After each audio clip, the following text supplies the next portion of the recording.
What difference would it make in rural areas if residents were to really engage with those who are new to their community?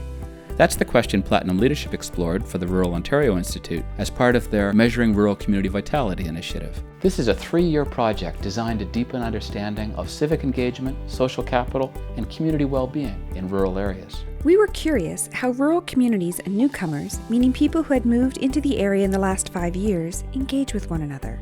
We wanted to know the effect this engagement has on social capital, that is, on the resources and associated benefits that people have access to through their social networks and relationships. How can people best build social capital for the benefit of the community and its residents? As part of the study, we connected with 202 community members, leaders, newcomers, and service providers in Huron, Dufferin, and Northumberland counties. Through our research, we identified 4 key recommendations for building social capital through newcomer engagement. Here's what we found that works. First, provide intentional community leadership. In all 3 counties, we found that conscious efforts by municipalities and leaders to create welcoming communities make a massive difference in building social capital. This leadership requires specific advocacy and sustained political attention, resulting in an increased likelihood in the attraction and retention of newcomers. We can do better by understanding our history and by being more welcoming and by providing those networks that have always helped people survive and be successful here, because we sometimes have the narrative of the self-made pioneer who came with nothing, but in truth, they always had community support. They had the support of their church, they had the support of their family, and so we as a community need to continue to provide those things. Second, reduce system barriers. Commitments to minimize systemic challenges create stronger opportunities for newcomers. The availability of suitable employment is the most important factor for newcomer retention.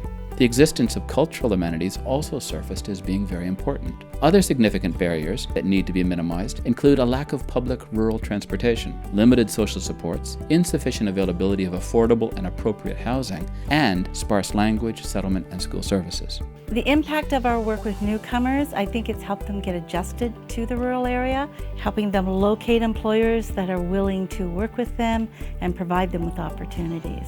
It's a real benefit for our community to have newcomers come here. It ensures that our schools stay open, so it benefits everybody in the community. The advice I would have for other municipalities in rural areas would be to open your door to newcomers, to engage employers to take a chance on them as well. Third, build relationships. Creating opportunities for newcomers to interact in meaningful ways with other community members has a profound positive impact on social capital. These intentional efforts harness natural and predictable synergies. People discover shared interests and get to know one another. Lasting bonds between newcomers and host community members can result, which generates benefits for individuals and the wider community as they enhance their social networks. It makes a big difference for people when the door opens for them and they're welcomed in. We want to know more about you. We care about your heritage, we care about your ethnicity, we care about what makes you happy.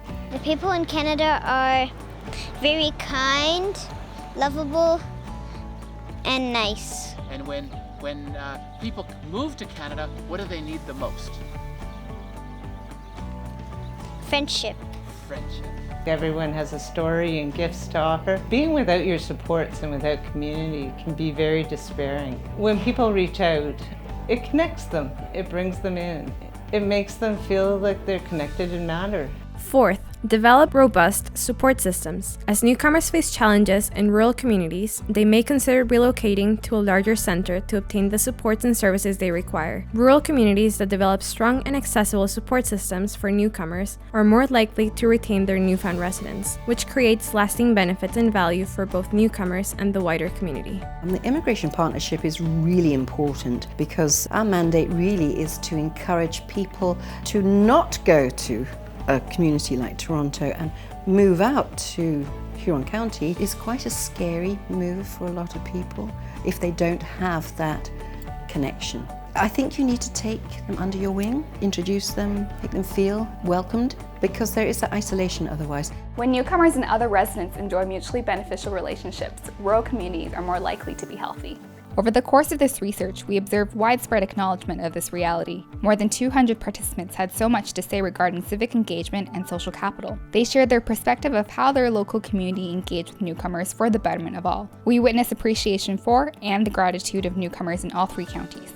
Thank you to all who so generously shared of their time and perspective to make this research possible. To learn more about the Measuring Rural Community Vitality Initiative, please visit ruralontarioinstitute.ca.